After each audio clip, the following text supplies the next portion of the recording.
Permita-me fazer 2 ou 3 notas iniciais para responder às questões levantadas pelos senhores vereadores e começo pelo senhor vereador Francisco Queiroz, que aqui vem levantar a questão da passagem superior sobre o IC2 junto ao exploratório.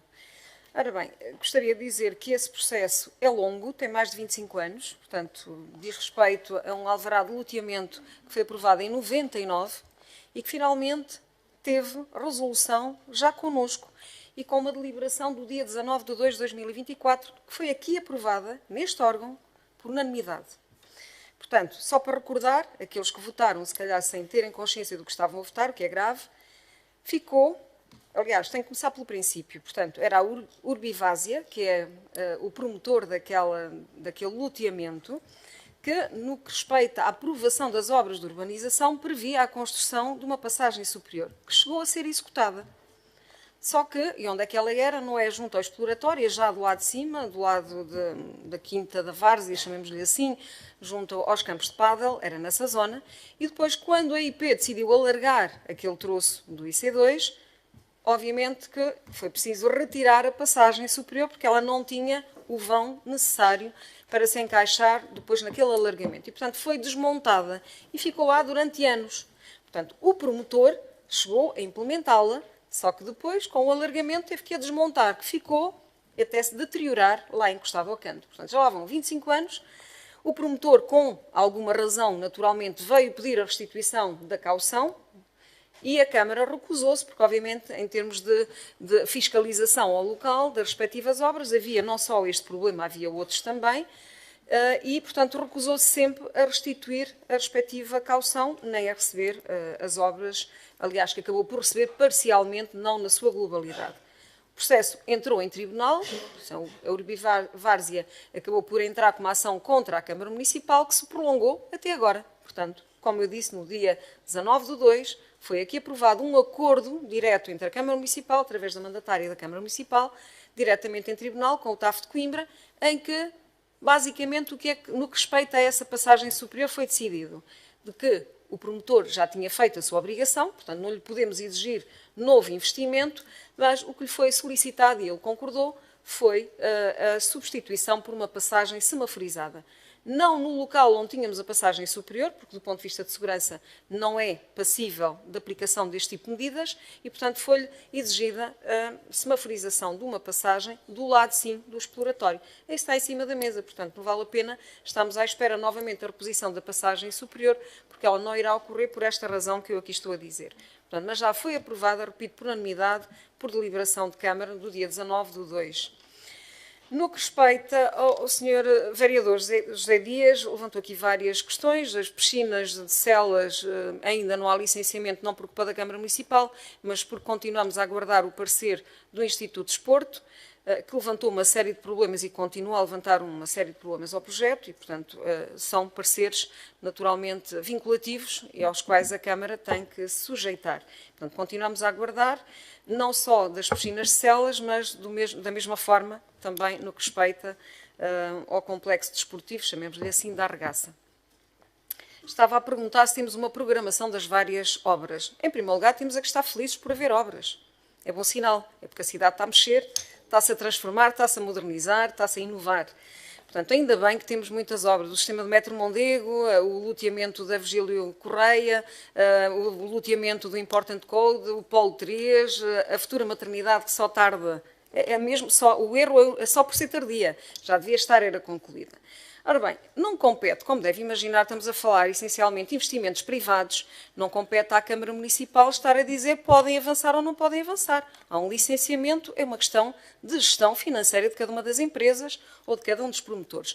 O que nós temos obrigação, sim, é de gerir a via pública, nomeadamente condicionamentos ao trânsito. Mas para isso, não vamos priorizar, como eu estava a dizer, investimentos. Isso compete a cada um se gerir. Nós, aqui, o que temos é que garantir a salvaguarda do interesse público e, portanto, as condições de circulação que, como sempre e em todas as circunstâncias, quando há modernização e há investimento, tem que haver algumas penalizações e acho que estamos todos preparados para sofrer essas penalizações, como também estamos a sofrer com base no sistema de metro, no sistema de mobilidade de Mondego. Obviamente são as tais dores do crescimento, como muitas vezes temos aqui já referido, mas repito, não compete à Câmara Municipal nem fazer esse tipo de programações e dizer estes podem avançar, aqueles ficam à espera de que aqueles acabem. Obviamente temos que ir gerindo em função daquilo que nos é apresentado em cada momento. Obviamente depois haverá alguma priorização com base nas datas de entrada, mas isso obviamente só poderemos falar com base em questões concretas, o que neste momento não está em cima da mesa. Fez uma questão sobre a Semana Europeia da Mobilidade, peço-lhe perdão, mas realmente não consegui atingir a pergunta. Se me puder repetir, eu agradeço. Qual era a questão? Porque não consegui perceber. A questão era simples, era em relação a este tipo de iniciativas de encerramento de ruas, por exemplo, para pedonalização, que sabemos que está a ser uma tendência a nível europeu, se eventualmente está a ser equacionado também isso para Coimbra nos próximos anos e se já existe, se for esse o caminho, se já há artérias identificadas para esse efeito. Obrigada e peço desculpa não ter percebido a pergunta da primeira vez. A Semana Europeia da Mobilidade é uma iniciativa para consciencializar as pessoas, para nos obrigar a refletir sobre os benefícios que advêm, eventualmente, do fecho e de outras medidas. Não tem que ser necessariamente o encerramento de ruas ao trânsito. Pode ser condicionamento, mas também pode ser o encerramento. Este ano optamos por encerrar, e já é, diria, mais ou menos habitual, a Rua da Sofia e a Avenida João das Regras. São dois locais em que eu claramente sempre defendi e continuarei a defender que o futuro passa, se não for por um encerramento total, claramente por um condicionamento ao trânsito, porque os benefícios são por demais evidentes. E quando encerramos e temos cheio de atividades de pessoas que vêm procurar a rua e vêm inclusive e conseguem apreciar o nosso grande património histórico e monumental e arquitetónico, muitas das vezes, vale a pena realmente ver essa reação por parte das pessoas. Agora, obviamente que a decisão é nossa e não só, ainda aqui não veio, portanto não temos nada neste momento a curto prazo. Mas no que respeita à Rua da Sofia, obviamente qualquer decisão sobre essa matéria pressupõe previamente a abertura da Avenida Central. Portanto, são duas vias que uma substitui a outra, ou pelo menos parcialmente. Portanto, só quando tivermos em pleno funcionamento a Avenida Central é que estamos em condições de propor aqui algum tipo de condicionamento, ou pelo menos em vias de algum tipo de condicionamento à Rua da Sofia. Mas claramente eu acho que toda a gente entende que um pouco à semelhança da Visconde da Luz e Ferreira Borges, há aqui um potencial de continuidade pedonal para promoção inclusiva não só da reflexão e do apreciar de todos os monumentos, colégios da universidade que ali temos, que já foram a universidade que ali temos e que muitas pessoas nem tão pouco conseguem, ainda sabem que existem e nunca os apreciaram, não é? Nem os conhecem. É uma oportunidade única e a prazo será o que vai acontecer. Um claro condicionamento ao trânsito. Mas a seu tempo trarei essa questão aqui para discutirmos. A Avenida João das Regras é uma situação completamente diferente, é uma via estruturante que responde a milhares de veículos todos os dias e cuja alternativa não existe. Portanto, a alternativa direta da Guarda Inglesa é naturalmente a Avenida Conímbriga, que se uma é preciosa para a circulação pedonal, a outra também o é. E, portanto, temos que fazer aqui opções. A única solução passa por criar alternativas. E as alternativas estão em cima da mesa, são conhecidas, já as apresentamos, inclusive já avançamos para a fase do projeto, mais de detalhe, sabemos que é possível, mas onde é absolutamente essencial, temos um acordo com a Universidade de Coimbra. Portanto, seria um desvio da Avenida João das Regras para a zona do estádio universitário. Não há milagres. Claro que o ideal era ser uma passagem inferior, portanto, enterrar a via rodoviária seria sempre o ideal, mas para além do custo que isso impõe, temos também problemas de inundações, porque é uma zona, obviamente, em que o nível freático está ali a esse nível. Portanto, não é impossível do ponto de vista da engenharia, mas obriga a investimentos claramente acrescidos. Há muita coisa em cima da mesa. Eu diria que não é uma solução a curto prazo, porque pressupõe sempre deslocalizar alguns dos próprios serviços que são oferecidos pela Universidade de Coimbra. Já tivemos algumas conversações, não nego. Eu diria que há abertura por parte das duas entidades, Câmara Municipal e Universidade de Coimbra, mas não é uma solução a curto prazo. Estas duas parecem óbvias, como que trariam grandes benefícios para a cidade, e quem teve a oportunidade não só de vir à Rua da Sofia, mas também ainda ontem ao encerramento da Avenida João das Regras, percebe claramente que é um sítio que chama não só para o alargamento das esplanadas, toda aquela frente comercial que podia se expandir por toda uma calçada, e quando se fez a beneficiação dos passeios da João das Regras, claramente tivemos aqui uma grande pressão para permitirmos o alargamento das esplanadas, que só traz vida, traz dinamismo àquele espaço, muito mais segurança, nomeadamente para quem anda a pé, mas também a ligação funcional diretamente ao Mosteiro de Santa Clara a Velha. Portanto, é absolutamente óbvio do que se ganhou quando todo aquele espaço foi requalificado no âmbito da polis, mas aquilo que seria possível fazer também se conseguíssemos dar mais este salto. Mas a Câmara não pode decidir sozinha quando, obviamente, precisamos de terrenos que pertencem a outras entidades e que estão ocupados e que têm funções e, portanto, tudo isto tem que ter aqui sim, temos que ter uma programação muito bem faseada e muito bem, diria, programada para que não haja, nomeadamente, cortes de serviços, que não pode acontecer também por parte da Universidade de Coimbra. Relativamente ao dormitório da CP, sim, confirmo, tivemos reunião com o Sr. Ministro, que de imediato concordou de que o dormitório não poderia ali pôr em causa o desenvolvimento do plano Bosquet. Por outro lado, também a Sra. Secretária de Estado, com quem tivemos o prazer de reunir, teve exatamente a mesma atitude e abriu a porta para uma negociação a três, o que fizemos já. Portanto, uma reunião que decorreu aqui, nos espaços do Conselho, com a Câmara Municipal, comigo mesma, a coordenar essa mesma reunião, com a IP e com a CP. E de imediato houve abertura das três entidades. Nós, de certa forma, a impormos, mas as duas entidades extremamente colaborativas e abertas à procura de soluções alternativas. Falamos de um dormitório que iria prever, ou diria, viabilizar 25 camas, mas que para viabilizar estas 25 camas estamos a inviabilizar um plano Bosquet, que não é só a questão da Estação Velha, é todo este alargamento, tem uma lógica naturalmente de conjunto e de funcionalidade até à Estação de Coimbra A, entre Coimbra B e Coimbra A. Ao mantermos este dormitório, não só estávamos a inviabilizar a expansão da rede rodoviária que ali está prevista, porque o dormitório cai exatamente em cima de uma via prevista neste plano, mas ao mesmo tempo estamos a inviabilizar a morfologia urbana com uma nova frente urbana, inovadora, voltada para o rio.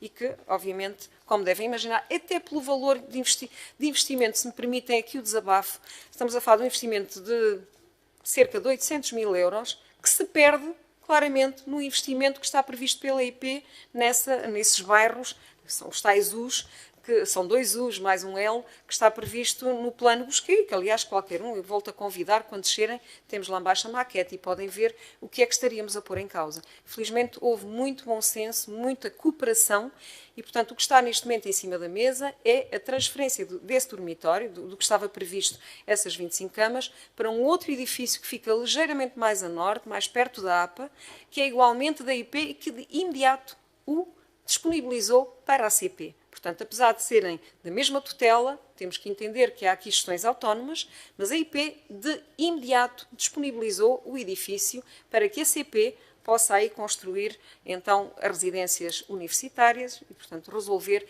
esta questão. O que é que está neste momento ainda, não vou dizer a dificultar, mas que pode ser um entrave? Falamos de prazos e falamos de verbas. Portanto, estas 25 camas, para as quais estavam reservados o PRR cerca de 800 mil euros, neste momento vamos ter que aumentar um pouco a parada, porque não serão 25 camas, mas sim 75.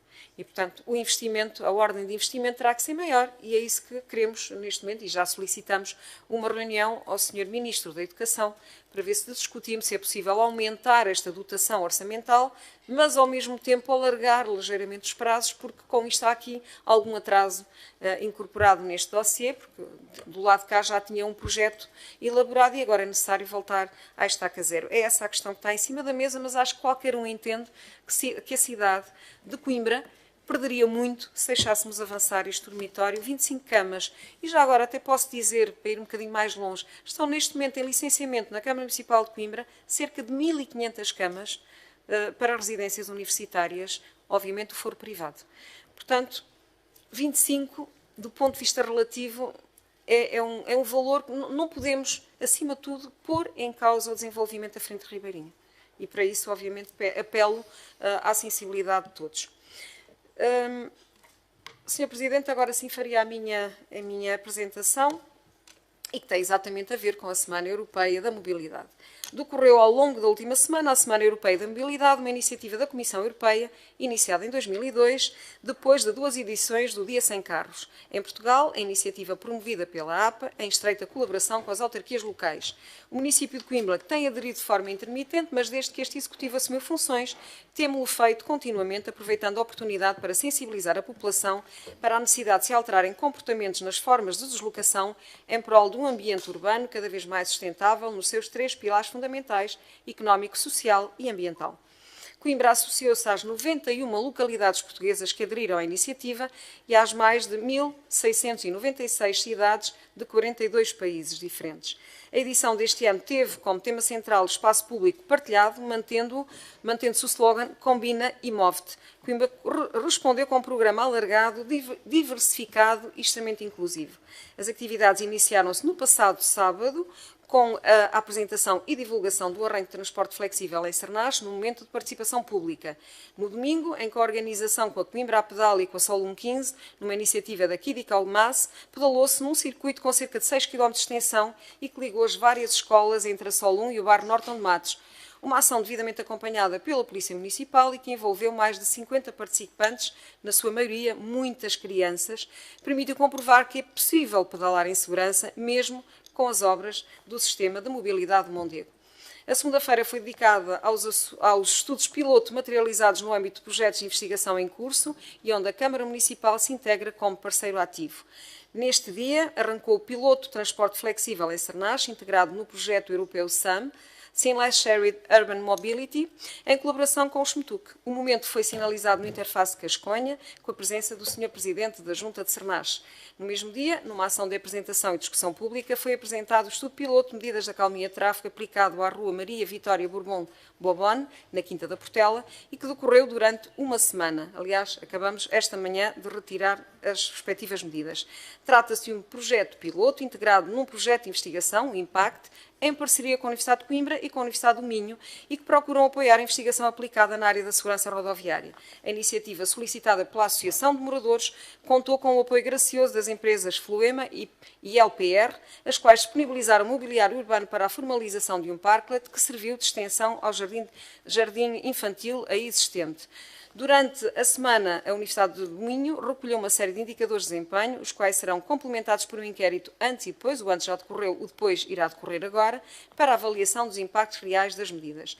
A terça-feira foi dedicada à conferência e espaço público partilhado O Desafio, que integrou 4 painéis de excelência envolvendo políticos, academia, entidades e técnicos municipais.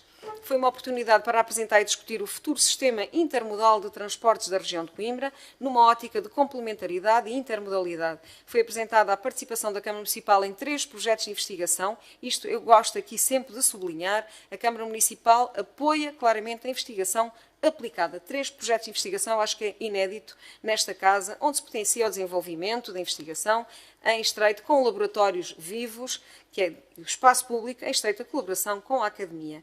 No painel dedicado ao espaço público foi dada particular ênfase à transformação de estradas em ruas e à criação de zonas 30 e de zonas residenciais e de coexistência. Eu espero bem que Coimbra possa ser um modelo a ser seguido por outras cidades nestas matérias. O último painel foi dedicado à apresentação dos grandes planos e projetos em desenvolvimento na Câmara Municipal de Coimbra, alguns até já em execução.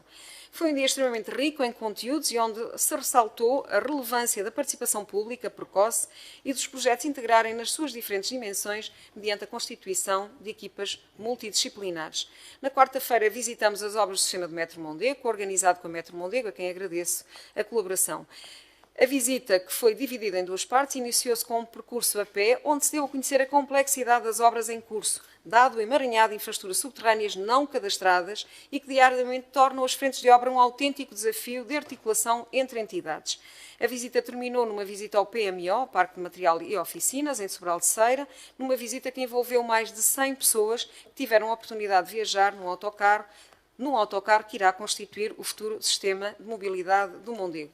A quinta-feira envolveu um dos momentos mais emocionantes da semana, o comboio de bicicletas que decorreu com o apoio da escola EB1 a Safares e que envolveu mais de 40 crianças entre os 5 e os 9 anos, acompanhados pelos respectivos pais e encarregados de educação. Num dia em que a vontade de ir para a escola de bicicleta ultrapassou qualquer preguiça matinal, estas crianças tiveram ainda a oportunidade de aprender regras fundamentais de segurança rodoviária em sessões promovidas pela Polícia Municipal. Deixo aqui também o agradecimento à escola e à Associação de Pais. O dia terminou com a peça divertida de teatro com Colinhas de Cruzas, na Praça 25 de Abril, uma coorganização entre a Metro e o Teatrão. Relembro que a peça de teatro terá ainda repetição no dia 26/9 e 10/10, no mesmo local. Vale a pena, seguramente, ir ver. Na sexta-feira percorremos de bicicleta o trajeto entre a Escola Dom Dinis e o Chopal, na companhia de elementos da roda pedaleira e roda dianteira, professores, dirigentes e técnicos municipais. Uma excelente oportunidade para avaliar o potencial e transformação da Estrada de Eiras, que agora já não é Estrada de Eiras, mas passou a ser um arruamento urbano, onde se permeia a requalificação e fruição urbana. No mesmo dia foi assinado o contrato de sociedade da AGIT, a Agência para a Gestão de Sistema Intermodal da Região de Coimbra, entre a CIM e a Câmara Municipal. Um processo essencial para a implementação de um tarifário comum e integrado na região de Coimbra e do bilhete único, o MOV-C, o verdadeiro elemento agregador de todos os operadores. A curto prazo será possível, com um único título e a custos muito competitivos, qualquer utilizador viajar num número ilimitado de viagens pelos 19 municípios que compõem a Comunidade Intermunicipal Região de Coimbra. Um passo essencial para dotar a região de escala e de características compatíveis com a região metropolitana. No sábado decorreu a amostra de veículos elétricos, ali na Praça da Canção, incluindo test driving envolvendo concessionários de veículos elétricos, lojas de bicicleta, seguros, postos de carregamento, etc. O já habitual corte ao trânsito da Rua da Sofia, associado a inúmeras atividades recreativas e culturais, foi o mote para encher aquela rua de pessoas que quiseram conhecer e apreciar a riqueza patrimonial e histórica daquela rua. Ontem manteve-se a amostra de veículos elétricos e, tendo sido o Dia Europeu Sem Carros, marcado pelo corte de trânsito, foi marcado, aliás, pelo corte de trânsito na Avenida João das Regras. Mais uma vez, foi possível perceber o ganho que dali resultaria em termos de vivência urbana e de qualidade de estar, caso os milhares de veículos que ali passam diariamente fossem desviados daquele trecho. Em simultâneo, e sob a coordenação da UC, foram registadas medições de ruído integradas no projeto Quiet Areas, e do qual a Câmara Municipal apoiou, de forma a perceber os benefícios para a saúde que decorrem deste tipo de alterações. Aliás, foram apresentados estes mesmos resultados na conferência e ficou por demais evidente o abaixamento do ruído e, portanto, os benefícios que isto pode ter para a saúde, nomeadamente para a qualidade do sono. O dia terminou com os concertos na Praça da Canção, comemorativo aos 50 anos de 25 de Abril, e o concerto de jazz junto ao Mosteiro de Santa Clara. Um programa eclético, uma semana cheia de atividades diversificadas, cuja realização envolveu uma larga equipa de trabalho. Agradeço por isso a todas as instituições, empresas, parceiros, associações esportivas, recreativas e culturais, assim como às escolas que connosco colaboraram, aos funcionários e dirigentes municipais das várias unidades envolvidas, pelo empenho e dedicação constante nas pessoas dos seus dirigentes, Engenheiro Santos Costa e Engenheiro Tiago Cardoso. Deixo aqui um agradecimento muito especial a toda a equipa da DMTT. Uma semana marcada com um programa, como acabamos de ver, diferenciador, eclético, extremamente inclusivo e extremamente completo do meu ponto de vista, e espero que para o ano consigamos fazer ainda melhor. Muito obrigada, Sr. Presidente.